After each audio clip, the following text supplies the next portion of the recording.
Halo teman-teman sekalian, setelah di video sebelumnya kita sudah menganalisis uji validasi dan reliabilitas data dikotomi, sekarang kita akan mencoba sama-sama belajar untuk menganalisis dan menguji validitas dan juga reliabilitas dari data politomi. Jadi untuk data dikotomi, kemarin kita memiliki jawaban antara benar atau salah, 1 atau 0. Jadi untuk data politomi biasanya digunakan dalam skala Likert 1, 2, 3, 4 atau 1, 2, 3, 4, 5. Gitu ya kurang lebih teman-teman. Baik, untuk pertama-tama di sini saya sudah punya data politomi di mana untuk digital literasi mahasiswa. Nah, di sini ada 2 data mengenai person dan di sini ada 17 data mengenai item. Ya, kalau untuk person kita lihat ada jenis kelamin dan juga status sosial ekonomi. Di sini untuk 1 adalah wanita, untuk 2 adalah pria untuk jenis kelamin, sementara untuk status sosial ekonomi untuk 1 adalah mampu, 2 adalah sedang dan 3 adalah prasejahtera. Kemudian untuk item di sini adalah datanya kalau 1 sangat tidak setuju, 2 tidak setuju, 3 setuju, dan 4 sangat setuju. Baik, kita langsung menuju ke WinStep. Teman-teman kalau misalnya muncul dialog box seperti ini, kita akan pilih import from Excel, R, SAS, SPSS, dan seterusnya ya, karena data kita adalah data dari SPSS. Teman-teman pilih yang box yang import from Excel dan lain-lainnya. Kemudian di sini teman-teman pilih yang SPSS. Setelah itu kita pilih select SPSS file. Nah, kita cari data yang SPSS kita tadi. Ini adalah data politomi yang saya punya, digital literasi. Kita klik open. Kemudian data SPSS kita akan muncul di WinStep, kurang lebih seperti ini. Seperti yang teman-teman sudah ketahui, WinStep itu sebenarnya adalah interaksi antara item dengan person. Maka kalau kita lihat di sini ada item response variables. Nah, di sini kita nanti akan isikan semua hal yang memuat tentang item. Kemudian di sini ada person label variables dan di sini kita nanti akan isikan semua yang memuat informasi tentang person. Contohnya kita coba lihat di sini adalah jenis kelamin tadi ya, jenis kelamin dan juga status sosial ekonomi. Di sini kita bisa pindahkan, kita cut saja ya. Kita bisa pindahkan, bisa cut, bisa copy boleh. Ke bawah tulisan person label variables. Jadi harus sesuai ya teman-teman ya. Jadi data mengenai person kita pastekan di bawah person label variables. Kemudian untuk data mengenai item kita mulai dari sini yang sudah kita kodekan sebanyak 17 item. Ini kita cut atau pindahkan ke bagian di bawah item response variable. Nah, kita pastekan di sini. Oke, kurang lebih seperti itu ya teman-teman. Sehingga nanti data yang terbaca mengenai person itu adalah jenis kelamin dan status sosial ekonomi, sementara ada 17 item yang akan terbaca mengenai item response variables. Kemudian selanjutnya kita pilih construct WinStep file. Nah, kita save data kita dimanapun nanti teman-teman bisa cari ya. Kita save dengan, kalau saya di sini save dengan nama politomies misalnya. Jangan lupa untuk save as type-nya adalah menggunakan text files atau txt, kita save. Nah, di sini untuk datanya sudah terbaca semua ya teman-teman ya. Mengenai item dan juga person. Sehingga kita bisa tutup dulu. Kita bisa lanjut ke WinStep kita. Kita menuju ke file, kemudian open file. Setelah itu kita pilih data yang tadi kita sudah save, yaitu politomies ya teman-teman. Kita open, kemudian kita klik enter sebanyak 2 kali. maka WinStep akan membaca data yang kita miliki. Kalau kita lihat di sini ada percent reliability itu 0,87 datanya. Kemudian ada item reliability itu 0,95. Sebelum kita interpretasikan, nanti kita coba untuk analisis satu persatu. Baik. Untuk selanjutnya masih sama, kita menuju ke output tables. Di output tables ini masih banyak sekali menu-menu yang disediakan oleh WinStep sesuai dengan kebutuhan kita. Kita akan baca data kita pertama kali di summary statistik terlebih dahulu ya. Baik, ini sudah muncul untuk data kita. Maka kalau kita lihat di sini untuk di summary statistik, di sini ada 65% atau 65 responden dengan 17 item yang diukur atau di measured di sini. Kita lihat di sini, percent measured-nya itu adalah angkanya di angka 2,80. Nah, ini artinya adalah rata-rata kemampuan dari responden dalam mengerjakan soal atau item. Nah, percent measure ini bernilai positif atau nilai rata-ratanya lebih dari nilai logit 0,0, maka rata-rata responden menjawab item dengan sangat setuju dan setuju biasanya, kurang lebih seperti itu. Kalau di data dikotomi kemarin, kalau di percent measure ini adalah kemampuan dari si person menjawab soal dengan benar ya. Tapi kalau di data politomi ini adalah rata-rata kemampuan responden dalam mengerjakan soal itu dalam menjawab setuju atau dengan sangat setuju. Kemudian kita lanjut dengan nilai percent reliability. Kita lihat yang real ya teman-teman. Di sini percent reliability-nya adalah 0,87, sementara di item reliability-nya itu adalah 0,95. Nah, berdasarkan kriteria 0,87 itu adalah di antara 0,80 dan sampai 0,90. Ini adalah bagus. Kemudian untuk item reliability-nya itu adalah 0,95. Ini termasuk ke dalam istimewa ya. Sehingga bisa disimpulkan bahwa konsistensi jawaban dari responden itu adalah bagus dan kualitas butir item dalam instrumen itu adalah istimewa. Jadi butir item mampu menghasilkan pengukuran yang reliable. Kurang lebih seperti itu untuk analisisnya.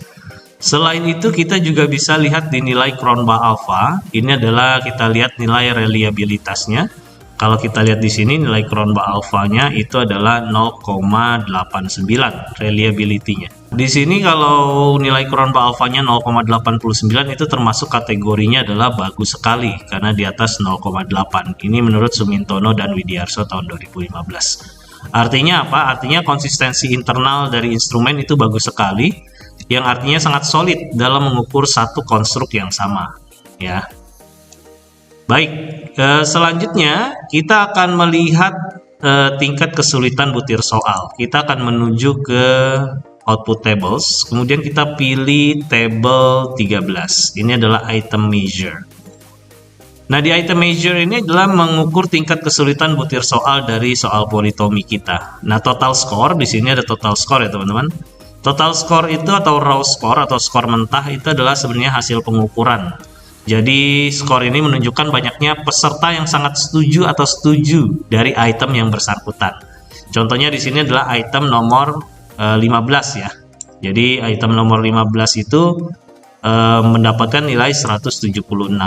Nah, karena pilihan jawabannya adalah 1 sampai 4, maka maksimal itu adalah 4. Sehingga kalau dari 65 responden di sini 65 dikali 4 sama dengan jadinya 260 jika total semua menjawab sangat setuju ya.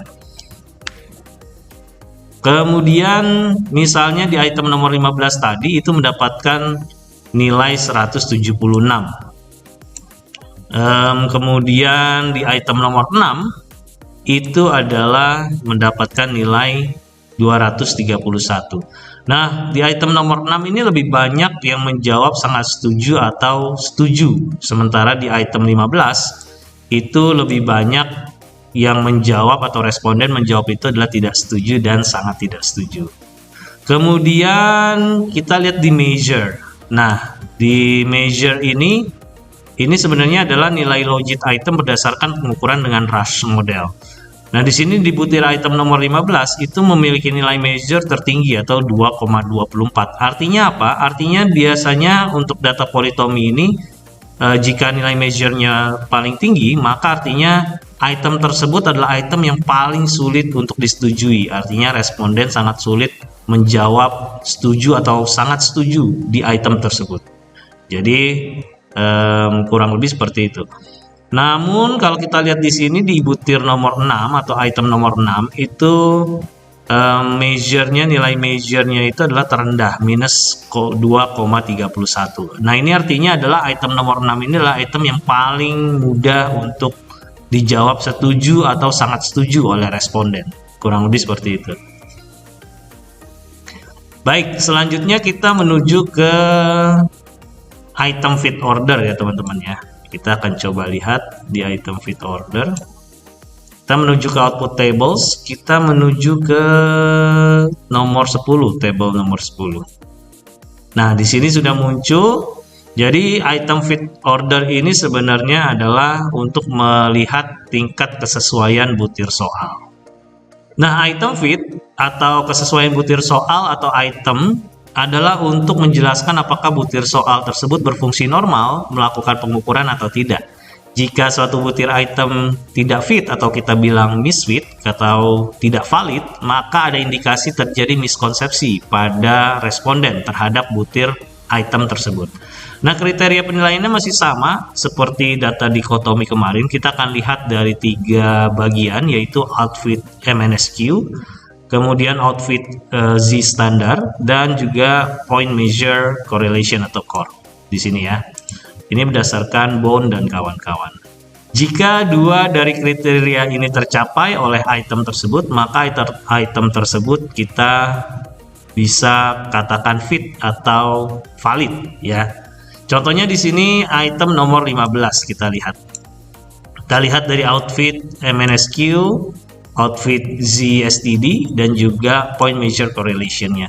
Nah, di sini untuk outfit MNSQ-nya itu 1,67, berarti di luar kriteria ya teman-teman.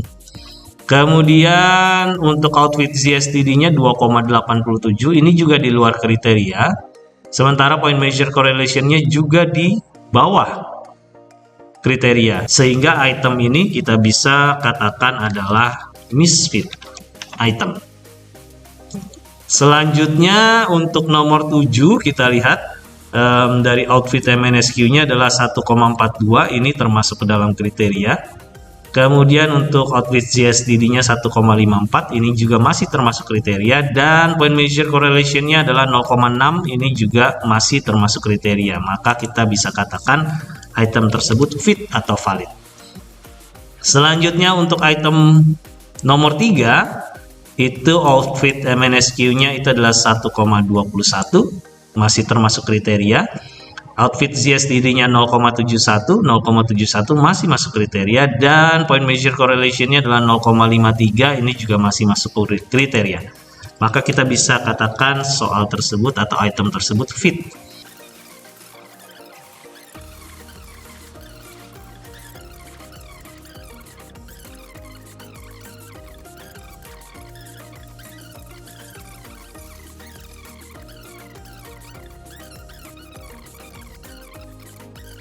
Dan untuk item terakhir nomor 13 kita lihat untuk outfit MNSQ-nya adalah 0,47. 0,47 ini di bawah 0,5, berarti tidak masuk kriteria ya teman-teman. Kemudian untuk outfit ZSTD-nya adalah minus 3,07, dan ini di luar kriteria juga.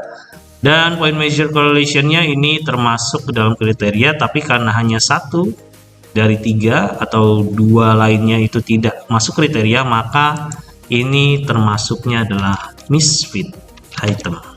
Kurang lebih seperti itu ya teman-teman untuk penentuan item fit order di data politomi kita. Baik, sekarang kita akan menuju ke person measure ya teman-teman. Yang tadi adalah item measure, kita akan menuju ke person sekarang. Nah, kita pilih output tables, kemudian kita pilih table nomor 17. Nah, ini ada person measure. Maka WinStep akan menampilkan measure order dari person statistik kita. Baik, di sini total score ini, di total score ya teman-teman, itu menunjukkan skor mentah hasil pengukuran. Dan skor ini menunjukkan banyaknya butir item yang dijawab sangat setuju atau poinnya 4 oleh responden. Nah, jika menjawab semua item itu adalah sangat setuju, maka ada 17 item dikali dengan 4 itu adalah 68 poinnya untuk total score. Kemudian responden nomor 36, kalau kita lihat di sini memiliki total skornya adalah 67, maka artinya hampir semua item itu dijawab dengan sangat setuju oleh responden nomor 36 ini. Lalu kita lihat di responden nomor 65 itu total skornya adalah 37. Nah, berarti ini cenderung responden nomor 65 ini banyak menjawab tidak setuju. Kemudian kita lihat di measure. Nah, angka measure ini menunjukkan nilai logit persen. Nah, kalau kita lihat di sini responden nomor 36 ini memiliki nilai measure yang tertinggi yaitu 8,10. Artinya apa? Artinya responden tersebut memiliki digital literasi yang paling tinggi. Sementara kalau kita lihat di responden nomor 65 itu nilai measure-nya itu adalah minus 1,67. Nah, artinya apa? Artinya person nomor 65 itu memiliki digital literasi yang paling rendah dibandingkan responden lainnya. Oke. Seperti itu teman-teman untuk membaca di person statistik atau measure order dari person kita. Selanjutnya kita akan menuju ke table nomor 6 teman-teman. Kita pilih lagi output table nomor 6 yaitu person fit order. Selain memetakan kemampuan responden, pemodelan RAS juga dapat mendeteksi jika didapati adanya individu yang pola respon atau jawabannya itu tidak sesuai. Bisa jadi tidak memahami soal atau asal menjawab atau mengisi sembarangan. Nah, untuk mengevaluasi validitas data tersebut, maka kita juga bisa lihat di sini dari tabel yang ke-6 yaitu person fit order. Nah, untuk kriteria penilaiannya masih sama, kita menggunakan outfit MNSQ, outfit ZSTD dan juga point measure correlation. Jadi ada 3 bagian di sini ya, teman-teman ya.